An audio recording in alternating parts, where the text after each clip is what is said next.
আজকে শেখ রাসেলের ৬০তম জন্মদিন। আপনি মৃত্যুঞ্জয় মণ্ডল, শেখ রাসেল স্মৃতি সংস্থার চেয়ারম্যান। আজকের এই দিনে আপনার প্রতিক্রিয়া কী?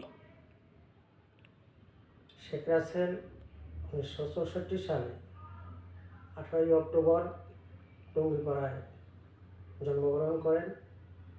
শেখ রাসেল ছিল একজন আদর্শবান, নীতিবান এবং সবার শ্রেণীর বঙ্গবন্ধু পরিবারের সকলের শ্রেণীর কনিষ্ঠ পুত্র। ১৯৭৫ সালে ১৫ই আগস্ট বিপদগামী কিছু সেনাবাহিনী হাজার বছরের শ্রেষ্ঠ বাঙালি জাতির জন্য বঙ্গবন্ধু সহ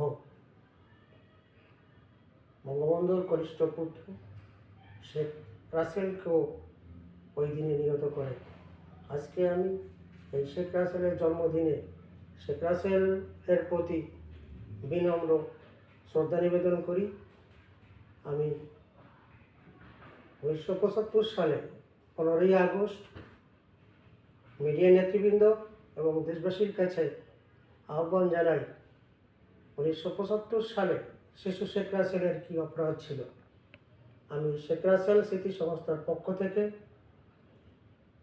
সারা বিশ্বে মানবাধিকারের কাছে আবেদন জানাই এবং শিশু শেখ রাসেলের হত্যাকারীদের বাকি খুনিদের ফাঁসি চাই। আমি দেশের সমৃদ্ধি কামনা করি। বাংলাদেশের একজন দেশপ্রেমিক রাজনৈতিক অগ্নিকন্যা মতিয়া চৌধুরী দেশের এই ক্রান্তি লগ্নে দেহত্যাগ করেছেন। আমরা তার আত্মার মাগফিরাত কামনা করি। তার মৃত্যুতে দেশ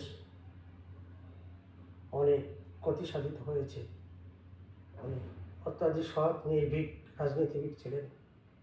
আমি ব্যক্তিগত জীবনে মতিয়া আপার সঙ্গে অনেকবার আমার কথা হয়েছে। আমি এই স্মৃতিচারণ আর করব না। আমিও অগ্নিকন্যা মতিয়া চৌধুরীর প্রতি বিনম্র শ্রদ্ধা নিবেদন করি। আমি আজ শেখ রাসেলের ৬০তম জন্মদিনে দেশের সমস্ত মিডিয়া নেতৃবৃন্দকে আহ্বান করব, ১৯৭৫ সালে ১৫ই আগস্ট শিশু শেখ রাসেলের কী অপরাধ ছিল, সারা বিশ্বে